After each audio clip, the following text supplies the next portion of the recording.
Que le Seigneur vous bénisse. Amen. Je vous salue tous au nom de notre Seigneur Jésus-Christ. Amen. C'est encore une grâce que le Seigneur nous accorde de pouvoir nous trouver ensemble pour communier avec notre Seigneur. C'est pourquoi il nous a créés dans ce temps de la fin pour que nous puissions expérimenter les choses de ce temps de la fin. Et c'est pour cela que nous rendons grâce à Dieu, parce qu'il s'agit de l'Esprit de Dieu qui conduit toutes choses.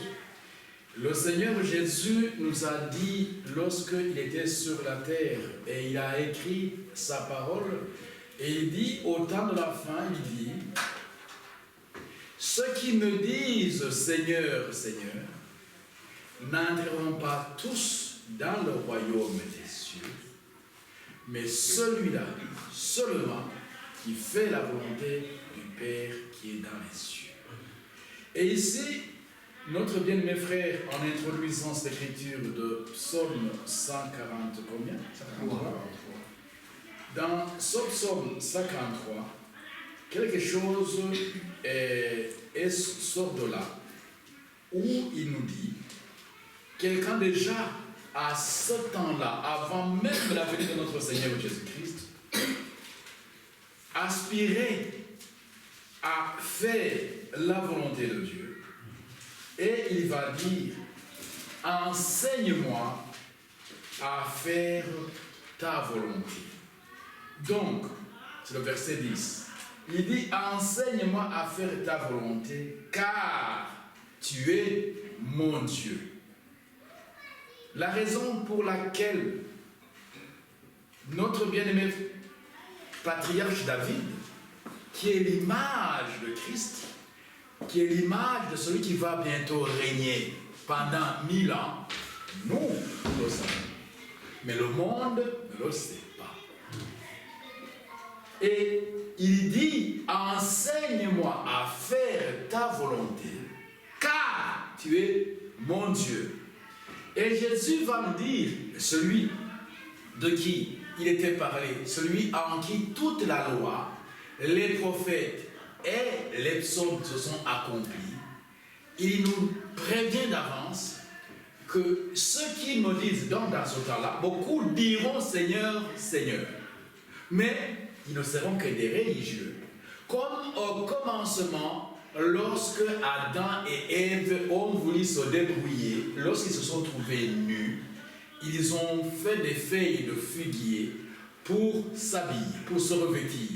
Mais dès que le soleil est levé, ça séchait et ils se trouvaient toujours nus. Il a fallu que Dieu lui-même vienne faire quelque chose qui était l'image de son fils qui viendrait justement pour racheter ce que Adam venait de perdre.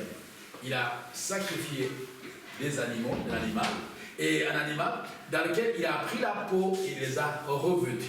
Et cette peau ne pouvait pas sécher à partir du soleil. Donc c'est à ce moment-là qu'ils ont appris c'est Dieu lui-même qui a appris à l'homme comment se revêtir.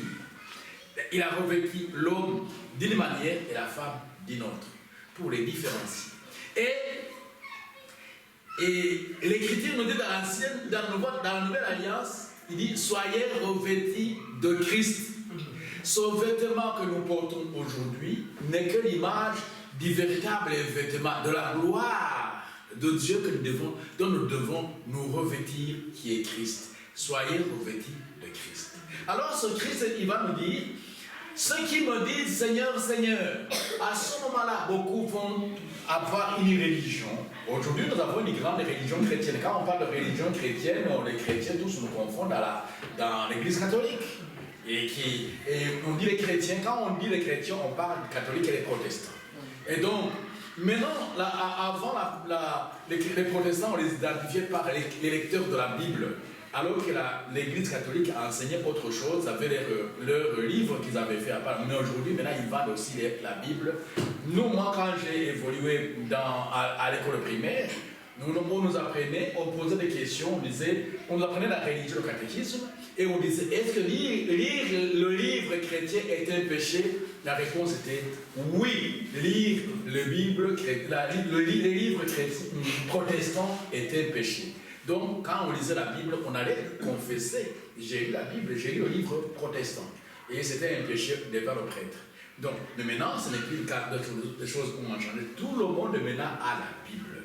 Le monde entier connaît le monde. Personne sur la terre, aucune langue n'est restée sans avoir la Bible dans sa propre langue.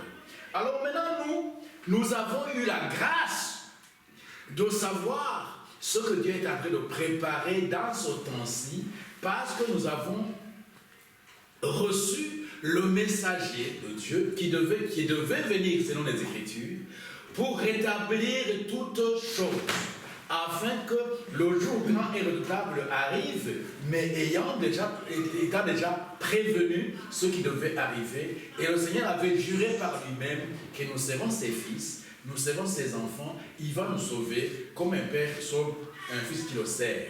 Ainsi, nous voici, David déjà, dès ce temps-là, il aspirait à connaître la volonté de Dieu.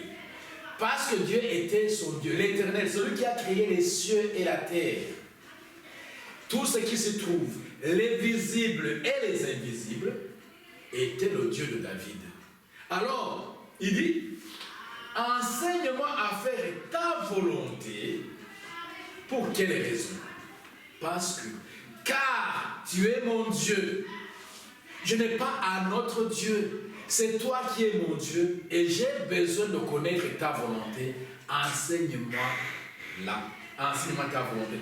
Que ton bon esprit me conduise sur la voie droite. Il savait, il avait la révélation que seul l'Esprit de Dieu pouvait le conduire sur la voie droite. Et c'est ça qu'il va nous coucher sur ce psaume que dont nous avons le privilège de lire aujourd'hui pour que nous connaissions la volonté. Alors, Jésus va dire, ceux qui me disent Seigneur, Seigneur n'entreront pas tous dans le royaume de Dieu. Donc, il y a ceux qui me disent Seigneur, Seigneur qui ne vont pas entrer et d'autres qui vont entrer. Ceux qui vont entrer sont ceux qui aspirent justement à ce qu'ils soient enseignés pour connaître la volonté de Dieu. Or, Jésus, avant de partir au ciel, il dit à ses disciples, en vérité, je vous le dis, celui qui croit à moi fera les œuvres que je fais et il en fera de plus grandes car je m'en fais au Père. Et nous avons vu dernièrement que les plus grandes œuvres que Jésus ait fait, ce n'est pas ces miracles que nous voyons. Nous savons qu'il a fait beaucoup de miracles. Il pouvait ressusciter les morts. Et au point que tous disent qu'un grand prophète a apparu parmi nous et Dieu a visité son peuple. Et il prend l'enfant, le jeune homme qui était mort, il touche, jeune homme, je te le dis, il parle à un mort, et il commande de se lever, il le prend, il le remet à sa mère en disant, femme ne pleure pas, il lui remet son fils. Et tout le monde et moi, il dit, un grand prophète a apparu parmi nous et Dieu a visité son peuple. Ça sortait de l'ordinaire. Alors maintenant, mais le plus grand miracle que Jésus ait fait, mes bien-aimés, c'était de s'humilier, de quitter d'être égal à Dieu, d'être Dieu, créateur de l'univers, et venir par la naissance, têter le sein d'une mère et grandir comme un enfant comme nous.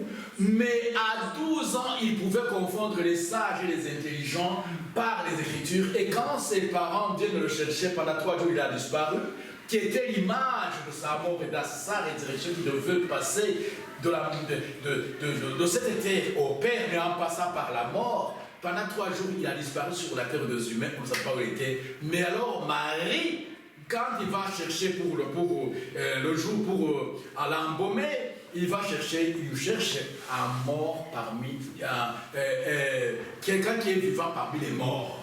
C'est ainsi que les anges, il dit, qui cherchez-vous? Et finalement, c'est Jésus qui va lui dire, Marie, il ouvre les yeux, c'était le Seigneur. Il ne me touche pas, car je dois d'abord aller vers mon Père. Mais il va dire à mes frères que je vais à mon Père et à leur Père. Alors maintenant, ce Jésus-là nous enseigne que donc cette humilité de venir, de nous racheter, pour nous racheter, c'était la condition, il fallait qu'il meure. Et que quiconque croit en lui, croit en sa mort, puisse avoir la vie. En échange Nous croyons en son œuvre accomplie à Golgotha et en échange, nous avons sa vie et nous avons cédé notre mort à lui. Donc il est mort à notre place. Et c'est ça, comme je le disais, que la plus grosse erreur que le diable ait commise, c'est d'avoir mis à mort. Le Seigneur Jésus pensa que c'était un prophète comme les autres. Non, il n'était pas un prophète comme les autres. Il était Dieu lui-même qui s'était humilié pour devenir nous. Et Dieu s'est identifié à nous pour nous prouver son amour. Et en nous prouvant son amour, en s'identifiant à nous, en devenant homme, et l'Écriture va dire, il est devenu un vrai homme. Ce n'était pas un sketch qu'il a fait. Donc il est devenu un vrai homme. Il a apporté la chair, il pouvait manger, il pouvait dormir, il pouvait pleurer comme un homme. C'est ainsi que devant la tombe de Lazare qu'il venait ressusciter, la Bible nous dit Jésus pleura. Et quand il pleurait, ce n'était pas un sketch. Il a pleuré comme un vrai homme. Mais comme Dieu, il a ordonné Lazare, sors. Lazare est sorti d'entre les morts. Et il ordonne aujourd'hui que toi et moi nous sortions de la mort, que nous puissions vivre pour lui, en marchant avec lui à nouveauté de vie. Alors, il nous dit, enseigne-moi ta volonté, enseigne-moi à faire ta volonté. Maintenant, bien aimé, Dieu nous avait donné déjà une promesse. Cette promesse que nous lisons dans Joël chapitre 2, nous qui paraissons dans ce temps de la fin, qui apparaissons dans ce temps de la fin sur la terre des vivants pour expérimenter les choses que les autres n'ont pas expérimentées. Joël.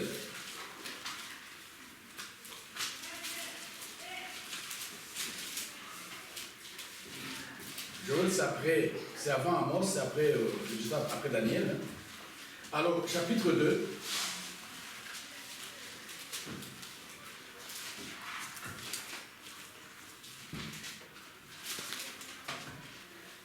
Si je commence par le verset 25,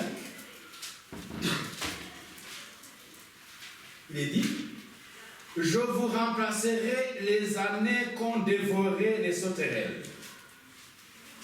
La sauterelle plutôt, le gélec, le hasi et le gazam, ma grande armée que j'avais envoyée contre vous. Vous mangerez et vous vous rassasierez, et vous célébrerez le nom de l'Éternel, votre Dieu, qui aura fait pour vous des prodiges. Et mon peuple ne sera plus jamais dans la confusion. Amen. Amen.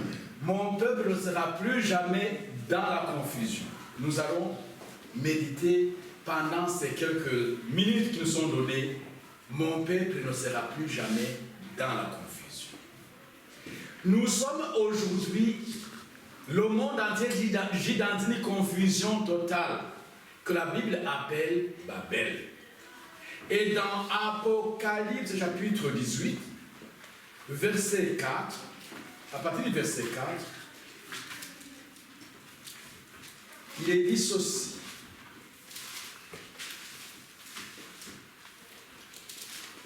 Si je commence pour comprendre le contexte, j'aimerais que nous commencions par le verset premier peut-être. Après cela, je vis descendre du ciel un autre ange, qui avait une grande autorité, et la terre fut éclairée de sa gloire. Il cria d'une voix forte, disant, elle est tombée, Babylone la grande. Elle est devenue une habitation de démons, un repère de tout esprit impur, un repère de tout oiseau impur et odieux. Parce que toutes les nations ont bu du vin de la fureur de sa débauche, que les rois de la terre se sont livrés avec elle à la débauche, et que les marchands de la terre se sont enrichis par la puissance de son luxe. Et j'entendis du ciel une autre voix qui disait, « Sortez du milieu d'elle, mon peuple, afin que vous ne participiez point à ces péchés et que vous n'ayez point de part à ces fléaux. Car ces péchés se sont accumulés jusqu'au ciel et Dieu s'est souvenu de ses iniquités. Le verset 6 parle justement de ce qu'ordonne comment elle va être châtiée. Alors, quand dans l'Apocalypse, Dieu a parlé par des images, pour que nous, du temps de la fin, nous puissions savoir ça, mais pour savoir ça, il fallait que Dieu envoie un prophète, comme celui qui avait utilisé pour écrire l'Apocalypse, qui s'appelait Jean. Et nous savons, et ici, quand on parle de Babylone la Grande, il s'agit justement, quand vous lisez, vous trouvez qu'il s'agit d'une femme, et cette femme, c'est l'Église, qui justement s'est enrichie, qui justement, les rois de la terre se sont enivrés de son vin, de son enseignement. Et Dieu fait sortir son peuple de la confusion. Babylone signifie confusion. Et donc, l'Église est dans la confusion totale. Et cette confusion, pourquoi cette confusion? Parce que justement, ils ont rejeté d'être conduits par le Saint-Esprit. Ils ont cherché à être conduits par l'intelligence humaine. Ils étudient les Écritures par l'intelligence. Ils étudient la Bible, toutes les langues, l'hébreu, le grec, comparaison des mots et des autres pour connaître ceci étymologiquement, ceci signifie ça. Donc, ils ont rendu la Bible, les sciences, ils étudient les sciences humaines, qu'ils appellent la théologie, pour venir maintenant diriger l'Église de Dieu. Mais Jésus n'a pas enseigné à disciples d'apprendre les sciences humaines. Il leur a donné le Saint-Esprit.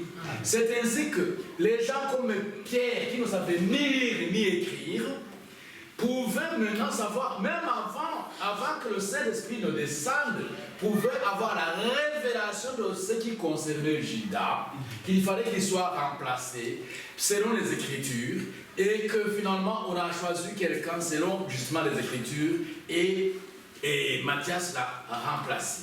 Et donc il fallait qu'il soit 12. Il fallait qu'il soit 12 avant que le feu ne descende. Alors, donc, Pierre n'est pas allé dans une école pour apprendre. Même Paul, qui a été envoyé pour nous enseigner, nous les gentils, qui avait été enseigné par le docteur Gamaliel pendant toute sa jeunesse, il a fallu que Dieu l'enseigne, que Jésus l'entraîne dans le désert pendant 3 ans pour l'enseigner lui-même, ce qui concernait justement la loi, les prophètes et les psaumes, et comment cela a été accompli.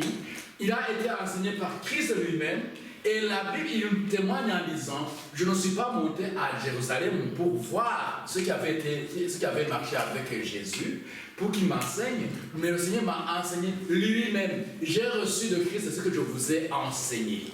Alors, c'est le Saint-Esprit qui a enseigné à Paul, et il a pris tout ce qu'il avait appris de Gamaliel comme de la boue, et il y avait maintenant la nouvelle révélation. Ainsi, bien aimé, pour que nous puissions connaître la volonté de Dieu, il faut qu'elle nous soit révélée. Alors Dieu nous promet dans Joël de restituer. Le prophète que nous avons reçu a prêché une prédication intitulée La restitution.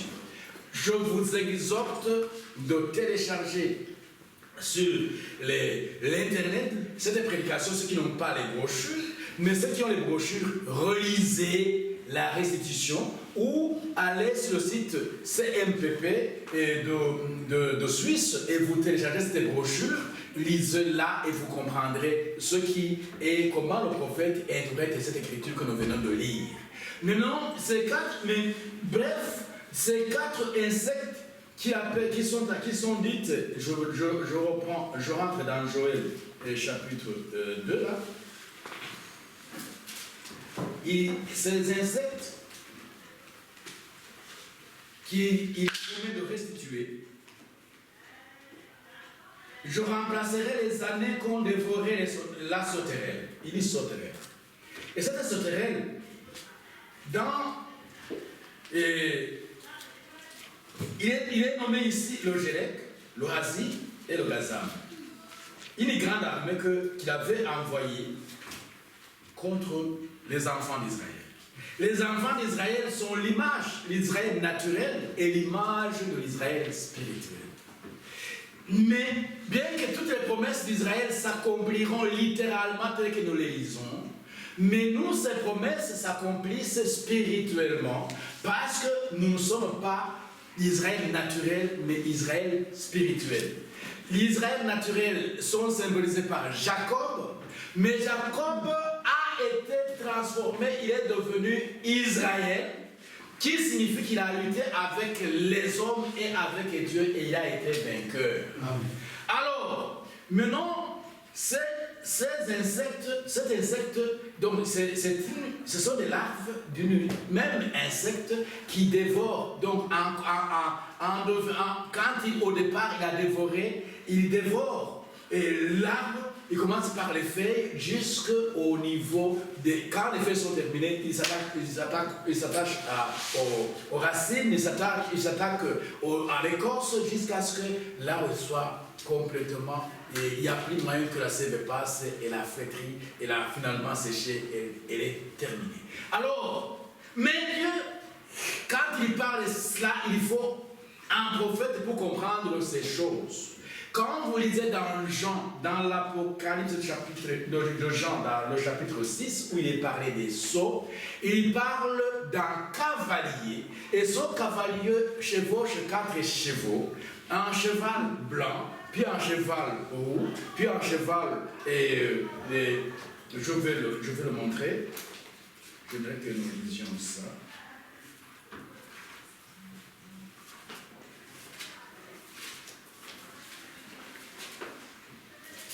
Après les actes de l'Église, après la révélation de l'Église, là il est parlé des 4 êtres vivants et du cheval.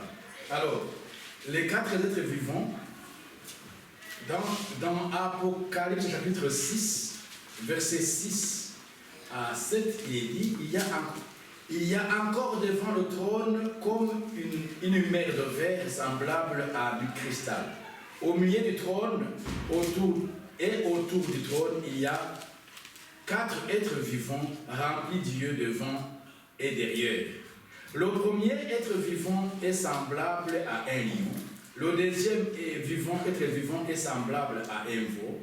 Et le troisième être vivant est semblable à un homme. Et le quatrième être vivant est semblable à un aigle qui vole. Les 4 êtres vivants ont chacun 6 ailes et ils sont remplis d'yeux tout autour et au-dedans. Et ils ne cessent de dire jour et nuit, Saint, Saint, Saint est le Seigneur, Dieu le Tout-Puissant, qui était, qui est et qui vient. Quand les êtres vivants rendent gloire, honneur et action de grâce à celui qui est assis sur le trône, à celui qui vit au siècle des siècles, et les 4 vieillards se possédaient devant lui qui est assis sur le trône, et ils adorent celui qui vit au siècle des siècles, et ils jettent leur couronne devant le trône en disant, tu es digne, notre Seigneur et notre Dieu, de recevoir la gloire, l'honneur et la puissance, car tu as créé toutes choses, et c'est par ta volonté qu'elles existent et que les ont été créées. Là, dans ce chapitre, nous venons de voir les 4 êtres vivants. Alors maintenant, quand nous entrons dans la révélation de Souda, les sceaux, au chapitre 6, alors au premier sceau, on va encore parler des êtres vivants et du cavalier. Et alors au chapitre 6, verset 1, il est dit, je regarde, car l'agneau ouvrit un des 7 sceaux, et j'entendis l'un des 4 êtres vivants, c'est le premier, qui disait comme d'une voix de tonnerre, viens. Je regardai, et voici parut un cheval blanc. Celui qui le montait avec un arc, une couronne, lui fit donner, et il partit en vainqueur et pour vaincre. Deuxième son, on parle, il dit, quand il ouvrit le deuxième sceau, j'ai entendu le deuxième être vivant, celui qui semble à un veau, et qui dit, viens. Et il sortit un autre cheval roux, celui qui le montait, reçut le pouvoir d'enlever la paix de la terre, afin que les hommes s'égorgent les uns les autres, et une grande paix lui fit donner. Donc ça c'est le deuxième sceau. Et le troisième sceau, on dit, quand il ouvrit le troisième sceau, j'ai entendu le troisième être vivant, donc celui qui ressemble à l'image de l'homme, au verset 7, chapitre 4, et qui parlait, et être vivant qui disait, viens, je regardais, et voici parut un cheval noir, celui qui le montait tenait une balance dans sa main, et j'ai entendu au milieu des quatre êtres vivants une voix qui disait, une mesure pour le blé, pour un denier, une mesure de blé pour un denier, une mesure de blé pour un denier, et 3 mesures d'orge pour un denier, mais ne fais point de mal à l'huile et au vin. Et le quatrième verset suivant, verset 7, quand il ouvrit le quatrième vaisseau, j'ai entendu la voix du quatrième être vivant, celui qui ressemble à un aigle, qui disait, viens. Et je regardais, et voici parut un cheval. Et je regardais, et voici parut un cheval, une couleur pâle, donc dans vos Bibles, mais ici, moi, ils ont marqué verdâtre, mais c'est vraiment pâle. Celui qui le montait se nommait la mort, et le séjour des morts l'accompagnait. Le pouvoir leur fut donné, et le quart de la terre pour faire périr les hommes par l'épée, par la famine, par la mortalité et par les bêtes sauvages de la terre. Ça, c'est le quatrième épisode. Donc, quand vous lisez les sceaux, les 4 premiers sceaux concernaient l'Église. Et ça, il faut le lire justement dans méditer. Le prophète, entendez ce que le prophète dit et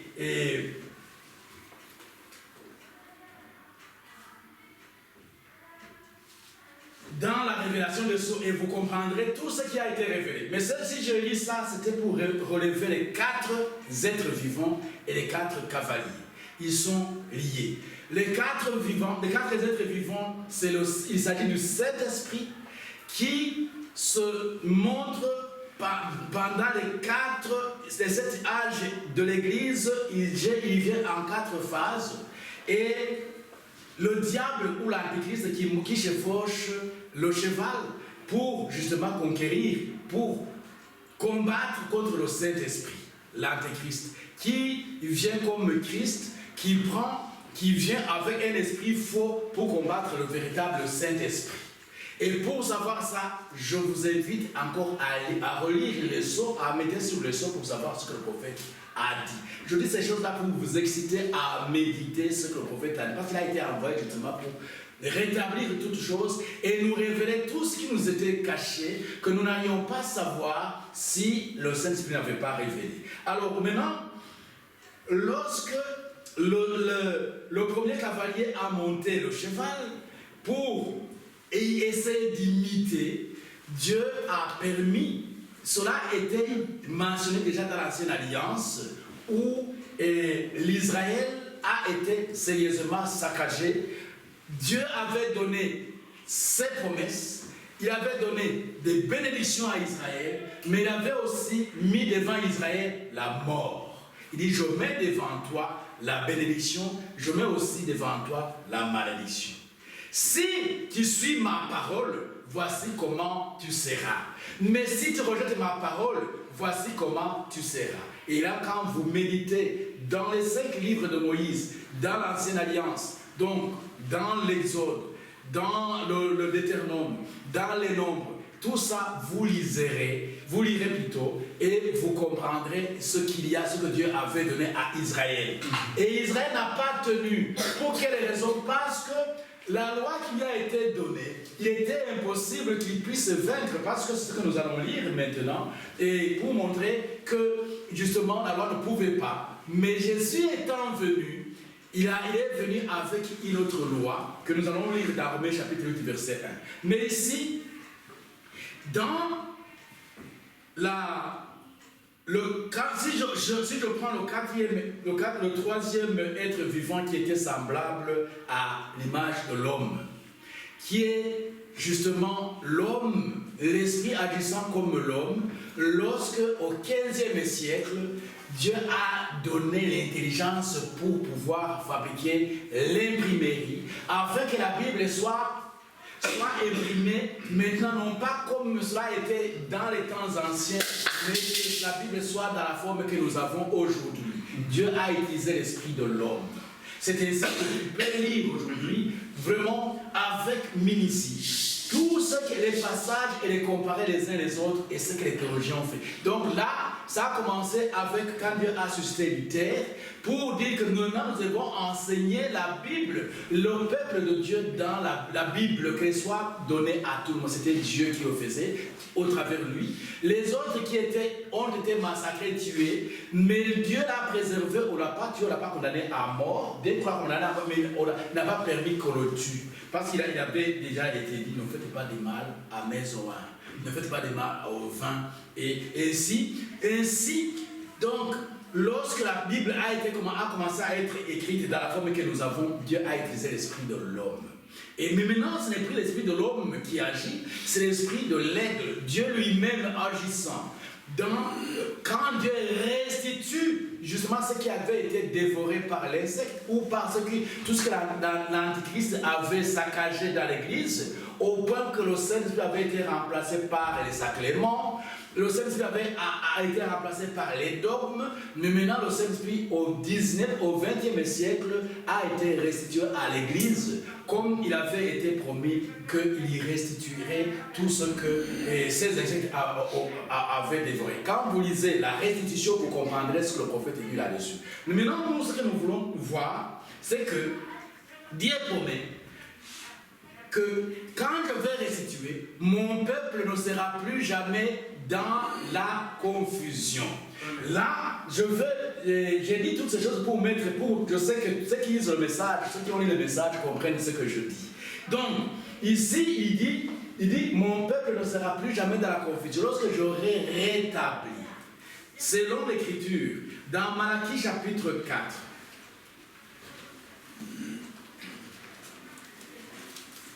Malachie chapitre 4, c'est le dernier livre de l'Ancienne Alliance, de l'Ancien Testament.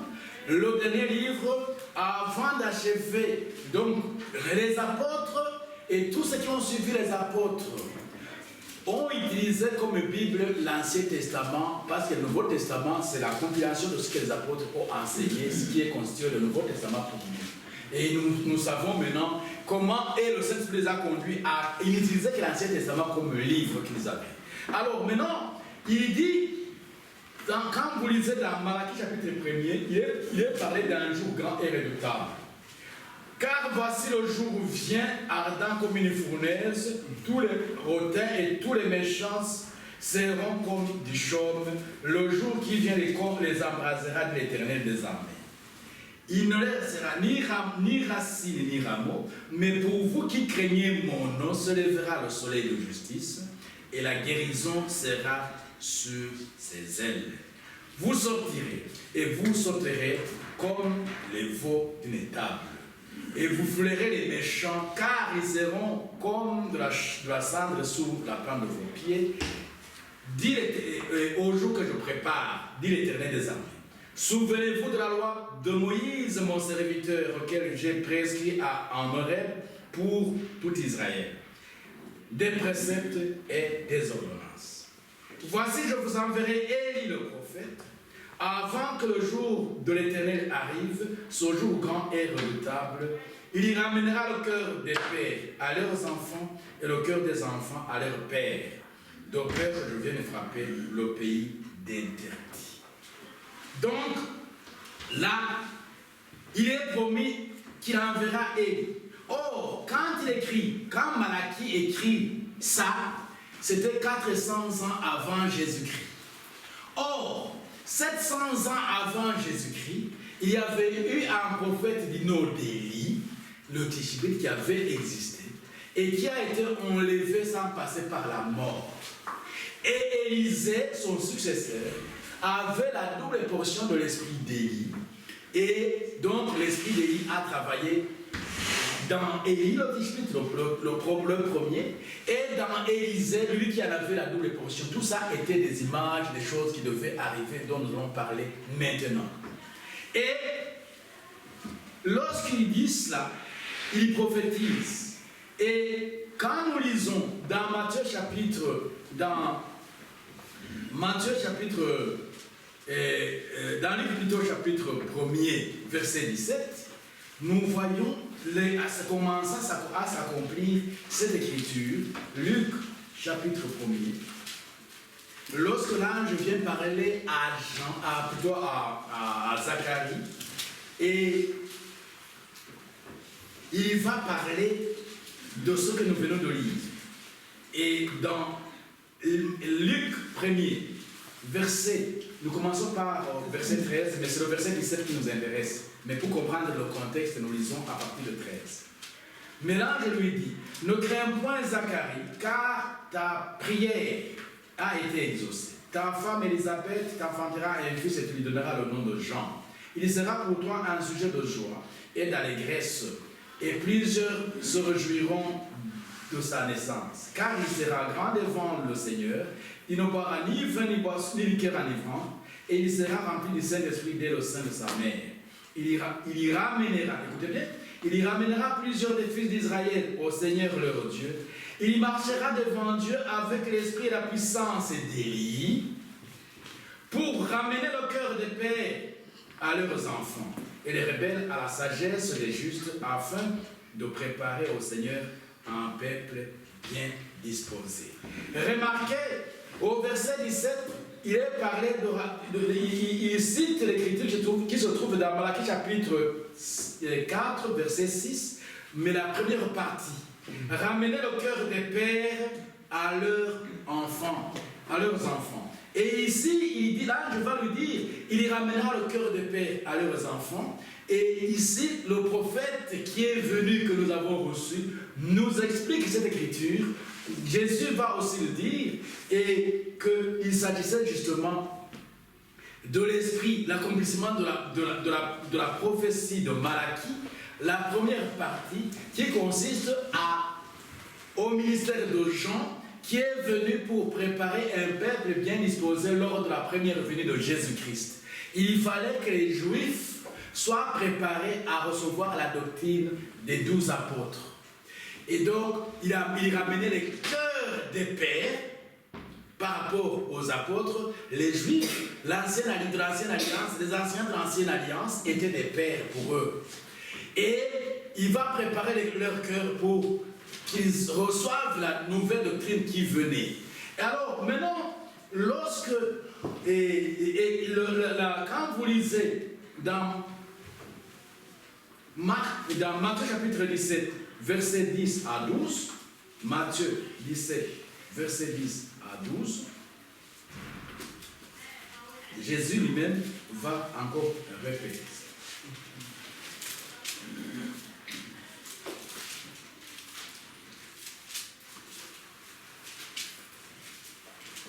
C'est juste au moment où il descendait de la montagne de la transfiguration.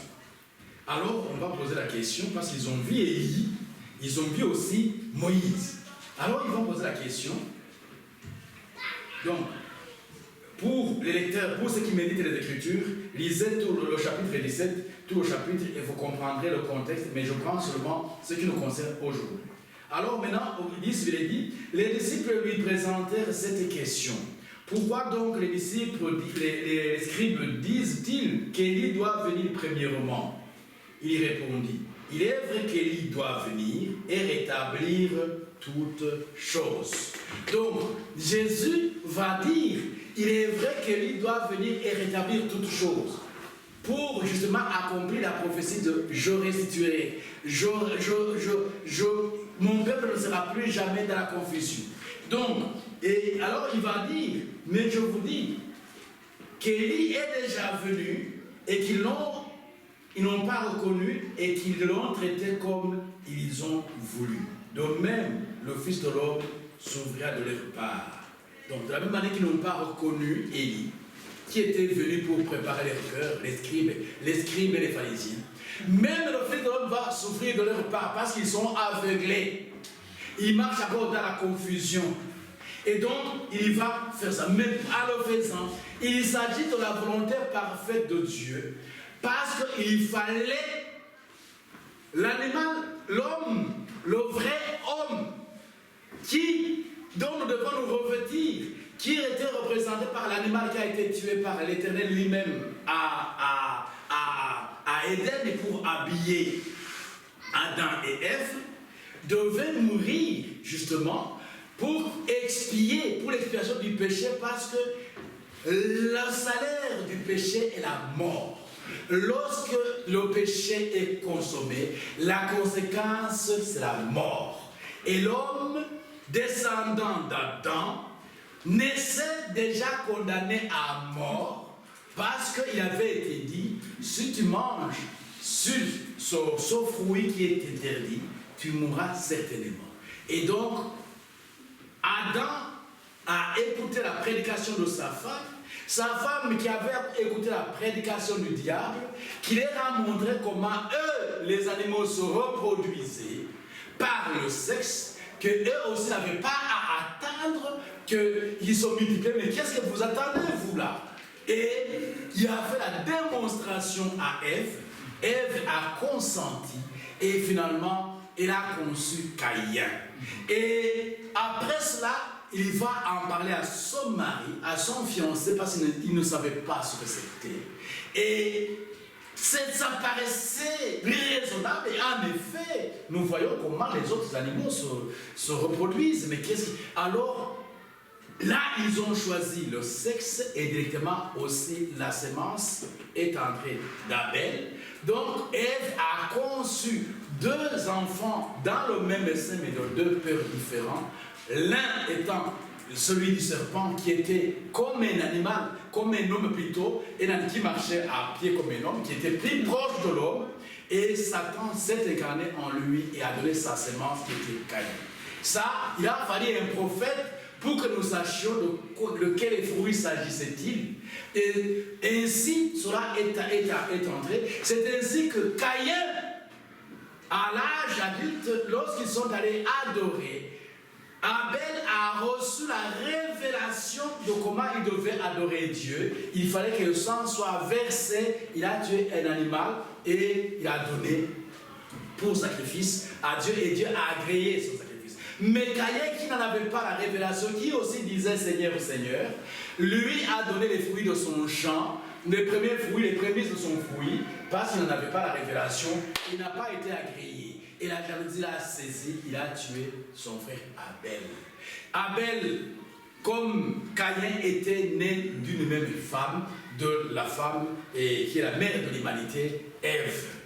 Et c'est Abel, c'est Caïn qui a tué Abel, qui était l'image de Judas qui devait aussi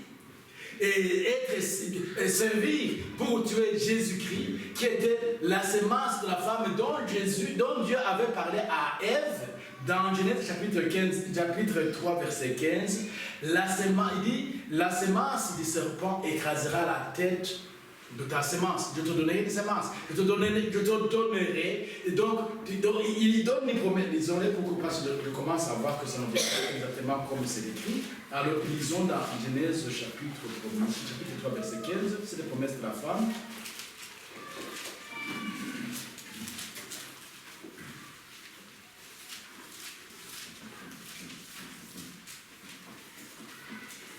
Genèse 3 verset 15. L'Éternel dit,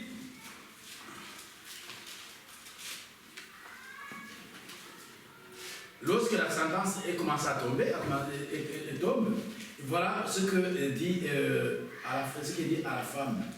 Et je mettrai l'inimitié entre toi et la femme, donc il parle entre ta postérité et sa postérité, et celle-ci t'écrasera la tête et tu lui blesseras le talon. Là, cette écriture, pour la comprendre, il faut le Saint-Esprit.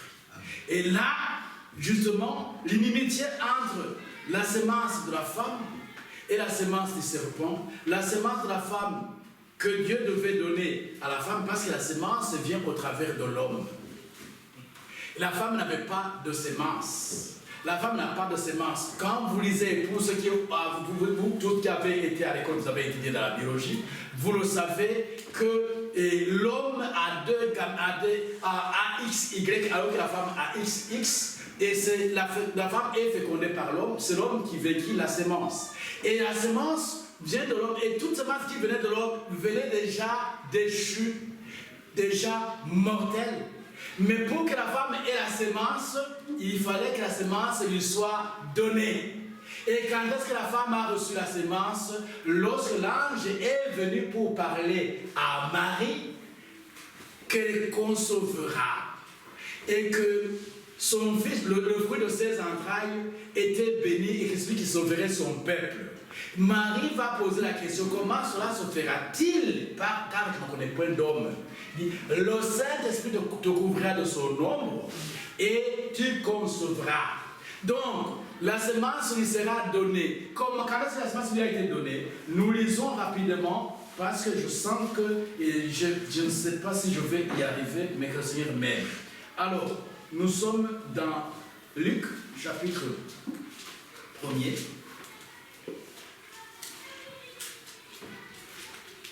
Luc, chapitre 1er.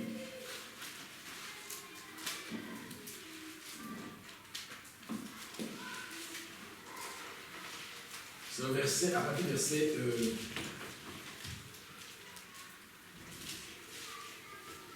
je vais commencer par le verset 34. Marie dit à l'ange, comment cela se fera-t-il puisque je ne connais point d'homme? L'ange lui répondit, le Saint-Esprit viendra sur toi et la puissance d'en haut te couvrira de son ombre. C'est pourquoi le Saint-Enfant qui naîtra de toi sera appelé Fils de Dieu. Voici Élisabeth, ta parente, il va l'aider maintenant à comprendre les choses, a conçu, elle aussi, un fils en sa vieillesse, et celle qui était appelée stérile est dans son 6e mois. Car rien n'est impossible à Dieu. Donc là, l'ange renforce la foi de Marie, tout ce qu'il venait de lui dire. Marie n'était même pas informée de sa parente Élisabeth.